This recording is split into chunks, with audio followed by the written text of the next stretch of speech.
My girlfriend slept with my married boss and said it was my fault, so I exposed them both and watched their lives implode publicly.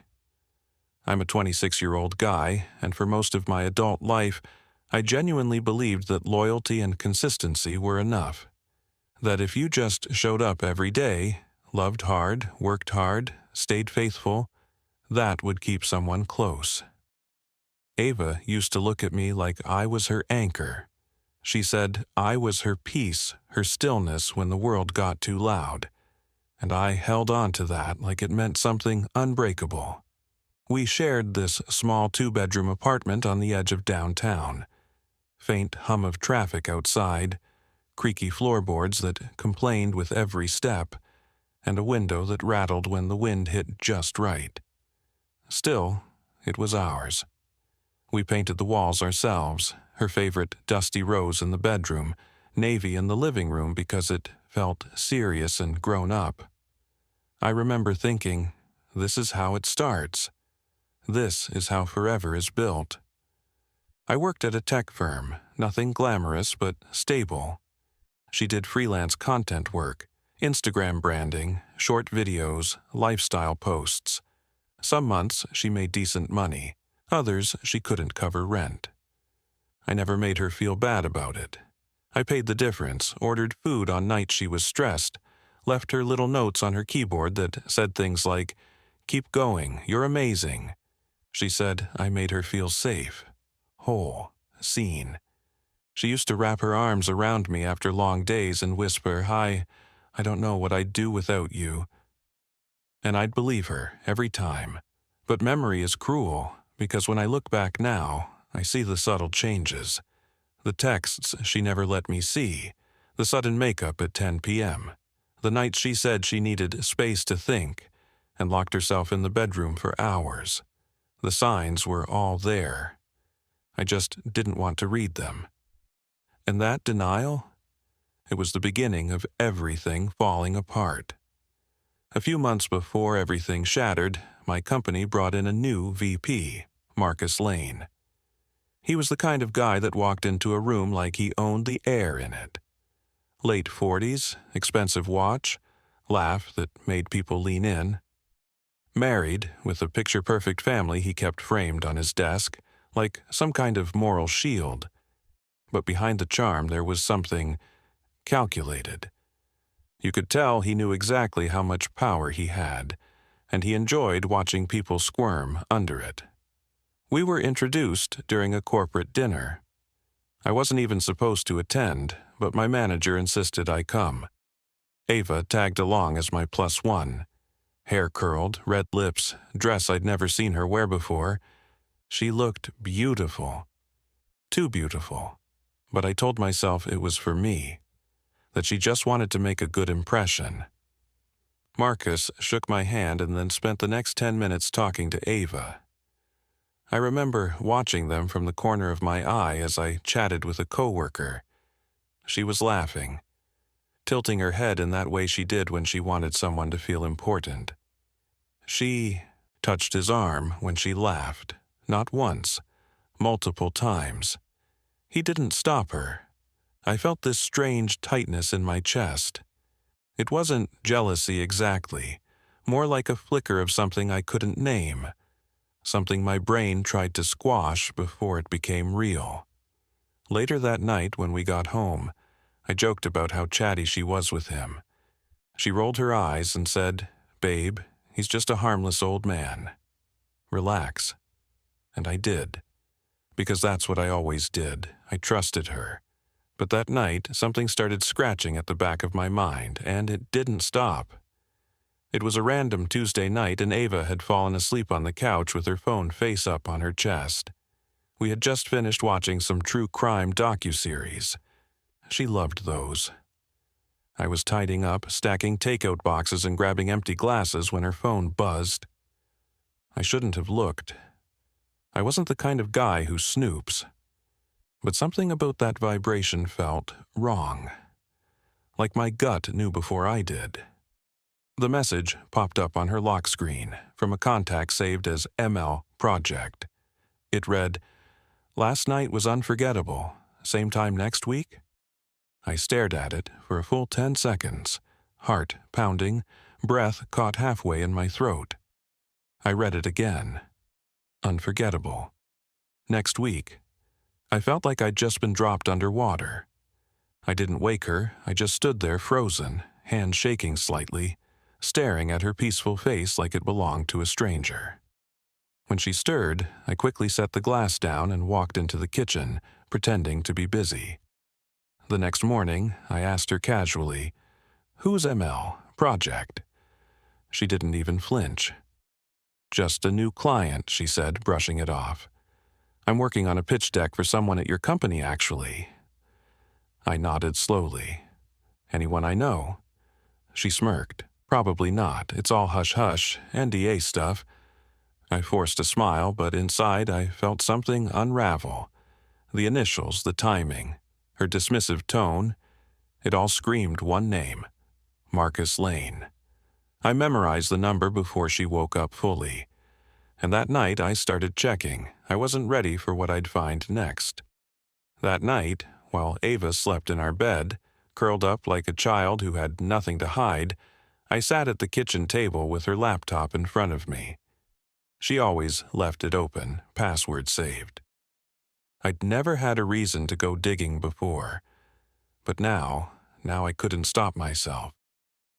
I opened her email first, nothing too obvious. But when I typed Marcus in the search bar, something strange happened. No results, it was clean, too clean. My heart sank. She'd deleted things. I opened her folders and noticed one labeled Invoices. Looked innocent enough, but inside were a bunch of random screenshots. Some were actual invoices. But halfway down the scroll, I found one that made my blood run cold. A selfie. Ava, in a hotel bathroom mirror, in nothing but a silk robe. Champagne bottle in the background. Time-stamped, 11:00 p.m. On the same night she told me she was staying late editing reels for a beauty brand. I kept scrolling, more selfies.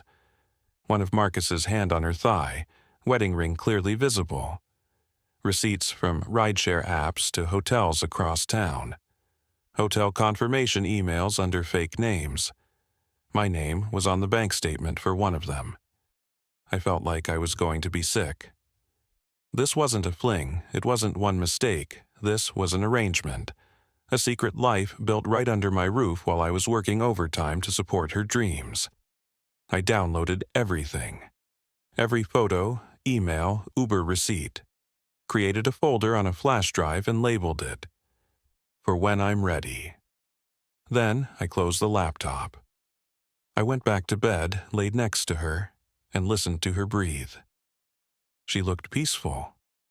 I was drowning. I waited 3 days before I brought it up. Not because I was scared, because I needed to watch her. I needed to see if she'd confess on her own.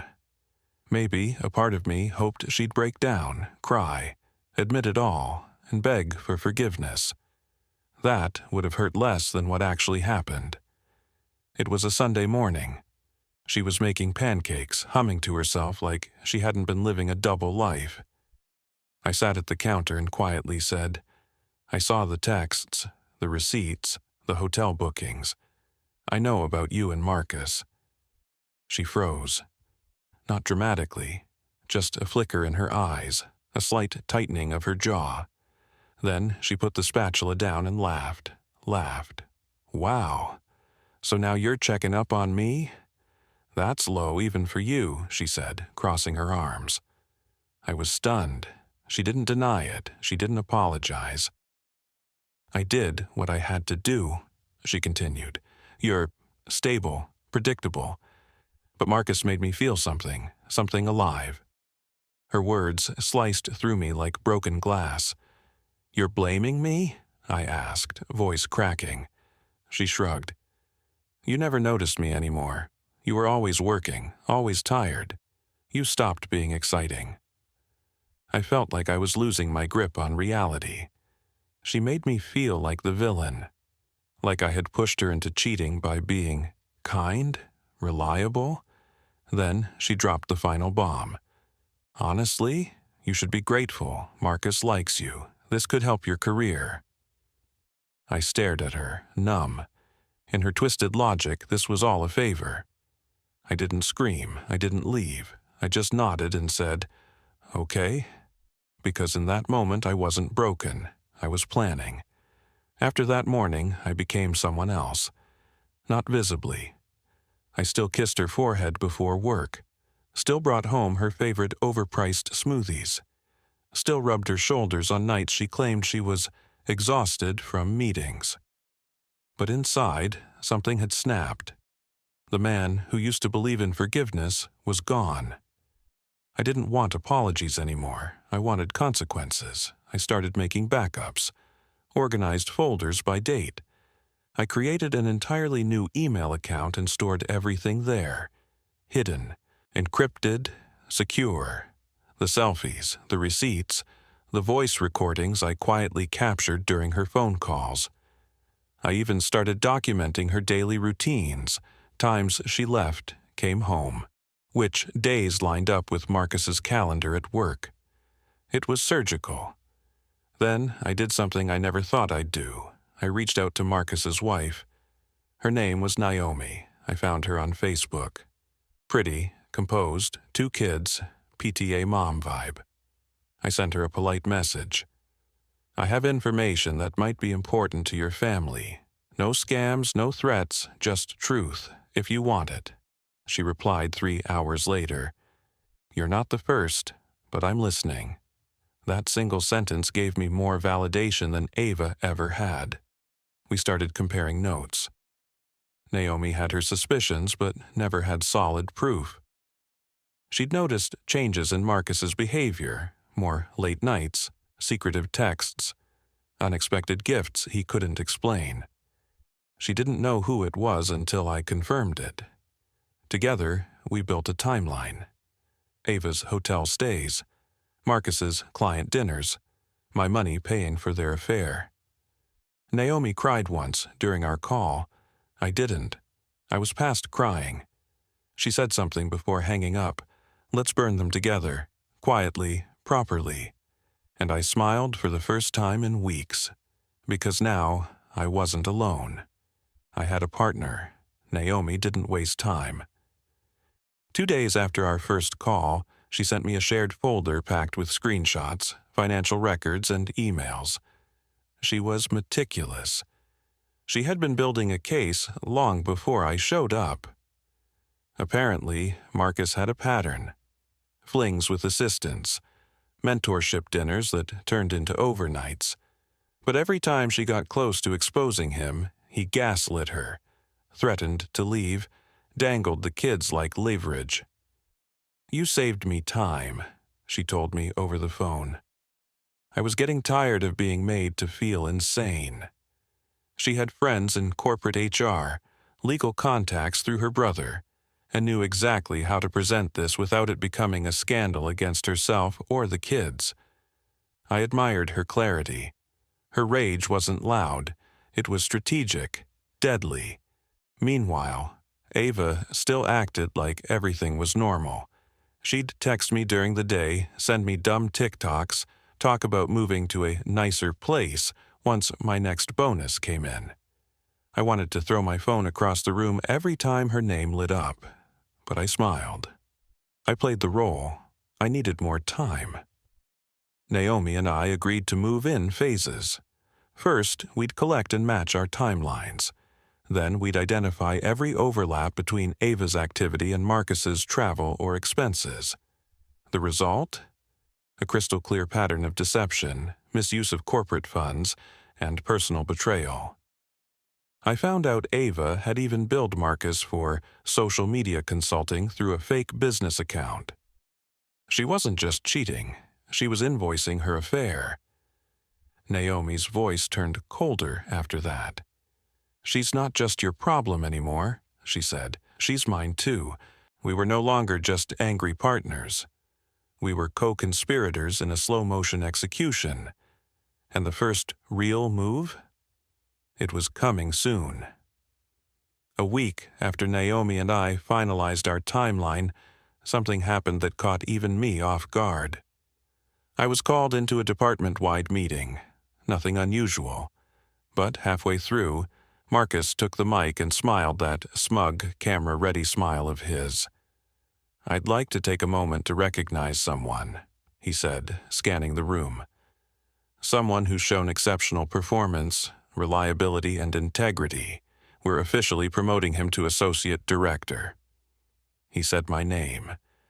There was a polite round of applause, some surprised stares. I sat frozen. I hadn't applied. No interviews, no heads up, nothing. When I walked back to my desk, there was already an email in my inbox from HR. New salary bracket, new title, a mandatory lunch with Marcus next week to celebrate. It wasn't a reward, it was a cover.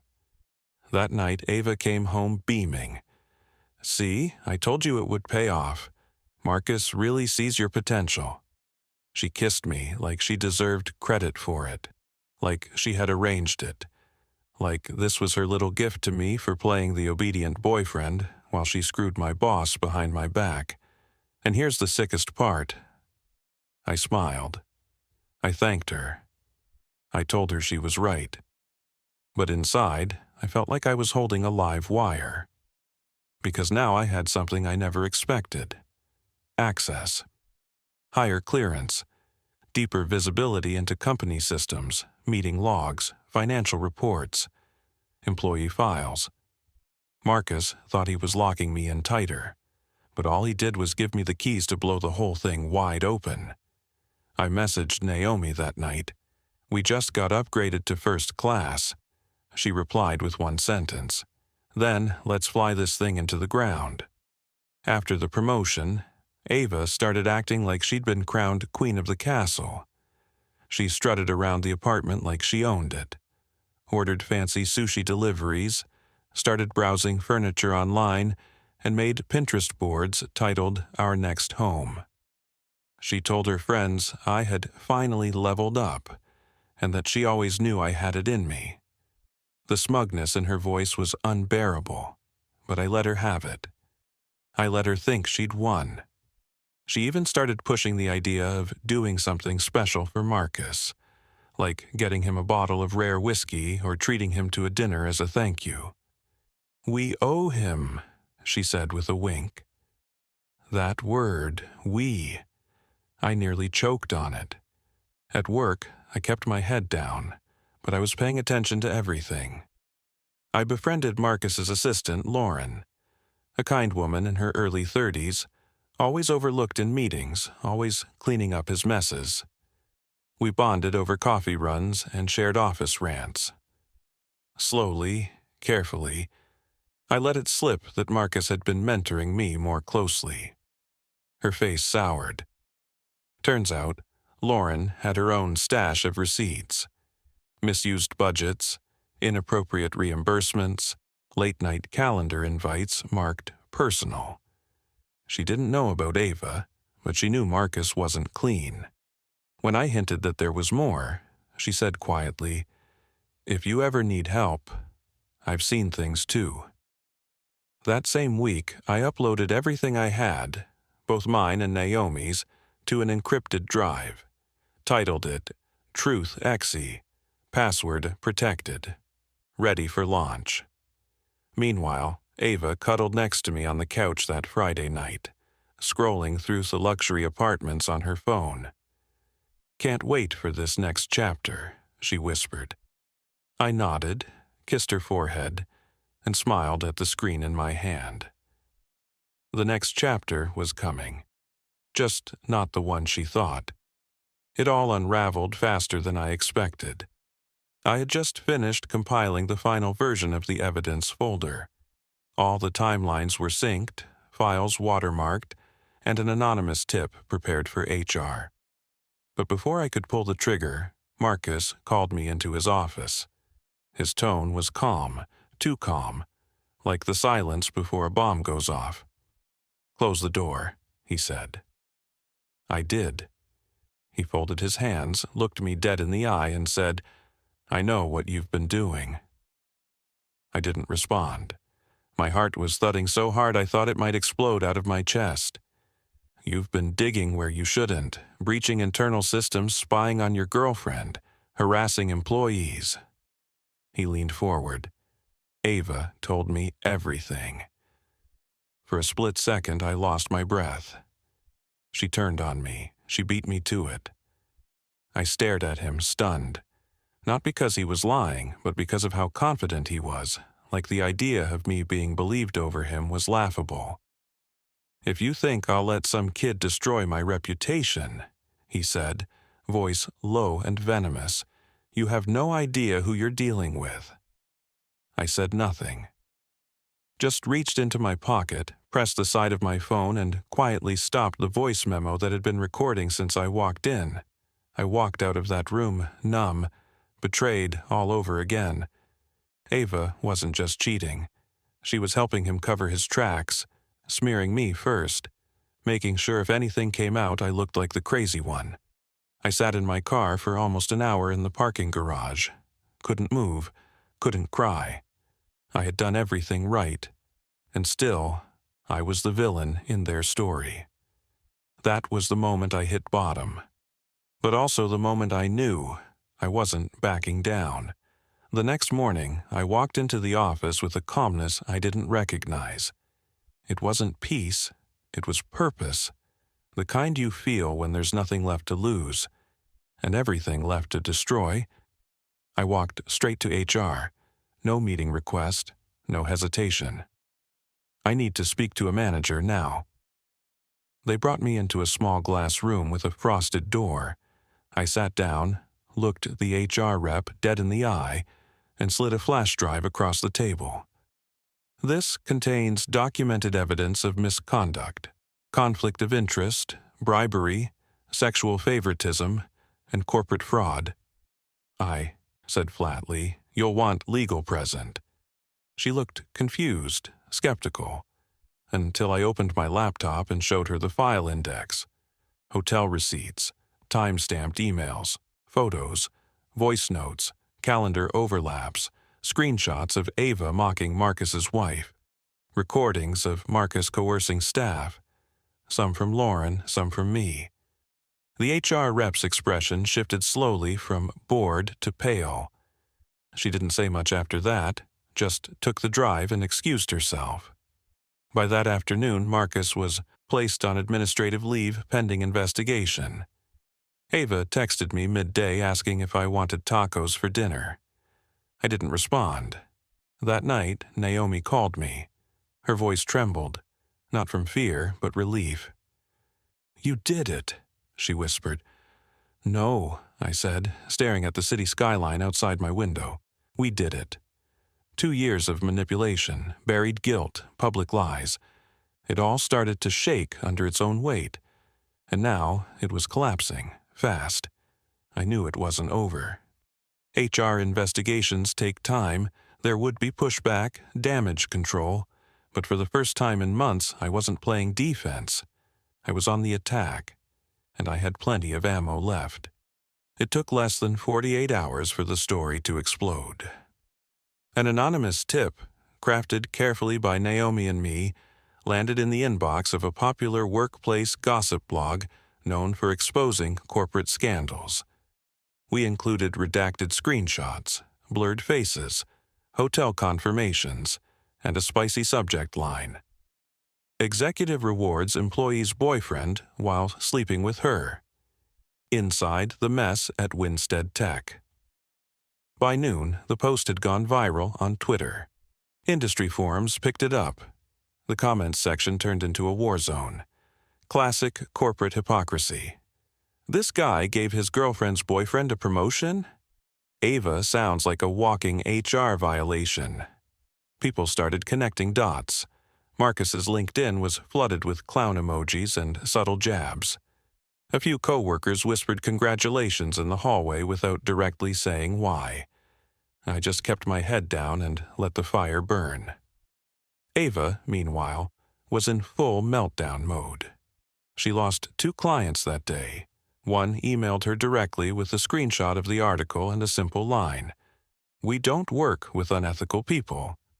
She came home in tears, blaming jealous bitches, and online trolls. I listened, nodded, said nothing. Every time her phone pinged, she flinched. That night, she scrolled through her socials obsessively, refreshing comments, trying to delete anything suspicious. "Do you think someone hacked me?" she asked. "Maybe," I said with a shrug. "Maybe someone finally told the truth." She didn't respond. She just stared at me. Like she was starting to realize maybe I wasn't who she thought I was anymore. She had no idea how much worse it was about to get. Because Marcus hadn't just broken vows, he'd broken policies, laws, and HR was only the beginning. The world was watching now. The day Ava finally cracked, it was pouring outside. One of those relentless, cold rains that make the world feel gray and heavy. I was in the kitchen making coffee when I heard the front door slam. She stood there soaked. Mascara streaked down her cheeks. Phone clutched in her hand like a weapon. "Did you do this?" she asked, her voice trembling. I didn't answer. I just stirred my coffee slowly. She dropped her phone on the counter. The screen was still lit up. Open to a gossip forum post titled, "The Side Chick Who Tanked Her Boyfriend and Boss at the Same Time." Her face was in the blurred thumbnail, but not blurred enough. "You don't understand," she whispered. "He used me. He made me feel like I mattered." I looked at her, this woman I once thought I'd marry, and felt nothing. She stepped closer, reaching for my hand. "Please, I was stupid. I got caught up, but I never stopped loving you." I pulled my hand away. "You didn't love me," I said quietly. "You loved what I gave you, my stability, my loyalty, my blind trust." She fell to her knees right there in the kitchen, sobbing. "You don't have to destroy me," she begged. "Please, I'm already ruined." I walked into the hallway, grabbed a manila envelope I had prepped days ago, and dropped it on the table. Inside, printed screenshots, emails, hotel confirmations, a bank statement with my name on the charge for their room. "That's what I kept," I said. "Now imagine what I've already released." She didn't say another word, just stared at the floor, broken. I didn't yell, I didn't gloat. I just left the room, and her, in silence. Because the real revenge was becoming someone she couldn't reach anymore. While Ava unraveled behind closed doors, Naomi was busy making sure Marcus had no doors left to hide behind. She filed for divorce the morning after the article went viral. With the evidence I'd given her, plus her own carefully logged trail of his financial infidelity and emotional neglect, her lawyer had everything they needed. Marcus tried to play calm at first, claimed it was all taken out of context, that it would blow over. But it didn't. HR suspended him indefinitely. His corporate card was frozen. Investors pulled out of a side project he'd been championing for months. And then, Naomi went nuclear. She published a blog post titled, "Sleeping with Power: What Happens When Men Bet Their Careers on Silence." It wasn't bitter, it was brilliant, clear, devastating, articulate. She didn't name Marcus or Ava, but anyone with 2 brain cells could connect the dots. The post was shared over 200,000 times in 4 days. She was invited onto 2 major podcasts and a women's leadership panel. She became the face of whistleblower wives who were done protecting broken systems and broken men. We met for coffee, not long after that, just once. Neutral place. We didn't hug, just sat across from each other with a quiet understanding. "You good?" she asked me. I nodded. "You?" She smiled, but it didn't quite reach her eyes. Getting there. We didn't talk about Marcus or Ava. We didn't need to. We talked about healing, therapy, letting go of old versions of ourselves that clung too tightly to people who never deserved us. And as we said goodbye, she touched my arm and said, "Thank you for the match. I just needed someone to light it." I watched her walk away, taller than before, free. After the storm cleared, I left the city, packed what I needed, gave notice at work, and accepted a remote role in a smaller tech firm upstate. Less pay, fewer politics, quieter days. And for the first time in years, I could breathe without checking over my shoulder. The old apartment, the one that held every echo of betrayal, stayed with Ava. I didn't want a thing from that place, not even the dishes. The first few nights in the new apartment were strange. Too quiet. No click of Ava's heels on the hardwood. No fake "I love yous" before bed. Just me and a floor lamp I hadn't turned on in months. And still, I slept better than I ever had. I started therapy. I didn't tell them the whole story on day one, just enough to get started. We talked about gaslighting, about codependency, about the ache of watching someone pretend you were their world, only to realize you were just their safety net. I started hiking again, cooking more, relearning the things that made me me before I was Ava's boyfriend. And I stopped trying to prove I was enough for people who couldn't even be honest with themselves. Ava reached out once, 6 weeks after I left. A long text that started with "I'm sorry" and ended with "I miss you." I didn't reply, didn't even finish reading it. I just blocked the number, quietly, without drama. Some endings don't need a closing line. They just need a firm door and a hand that finally lets go. Sometimes late at night, when the world is finally still, I think about everything that happened. Not in a bitter way, more like reviewing the aftermath of a fire. You stand there, looking at the ashes, and wonder if you could have stopped it before it started. If maybe, just maybe, the first spark was your fault. But the truth is, I didn't light the match. I just stopped pretending the fire wasn't already burning. I used to wonder if revenge made me just as bad as them. If exposing them publicly, ruining reputations, burning bridges, meant I had sunk to their level. But then I remember. I didn't cheat. I didn't manipulate. I didn't take someone's loyalty and turn it into a weapon. I reacted. I protected myself the only way I knew how, by refusing to stay silent. Because silence is how people like Marcus and Ava thrive. It's how they rewrite history and paint the victims as villains. These days, I don't seek closure from them. Not Ava, not Marcus, not even the friends who stayed quiet when the truth came out. My closure came the day I looked in the mirror and didn't see someone broken anymore. Just someone who survived. I've started dating again, carefully, slowly. I don't tell people this story on first dates. Most never hear it. But sometimes I drop a line like, "I've learned a lot about who not to trust." And they laugh, thinking I'm joking. I'm not. Would I do it again? Every folder, every screenshot, every quiet moment of planning while she slept peacefully beside me? Yeah, I'd do it all again. But this time, I'd hit record a whole lot sooner.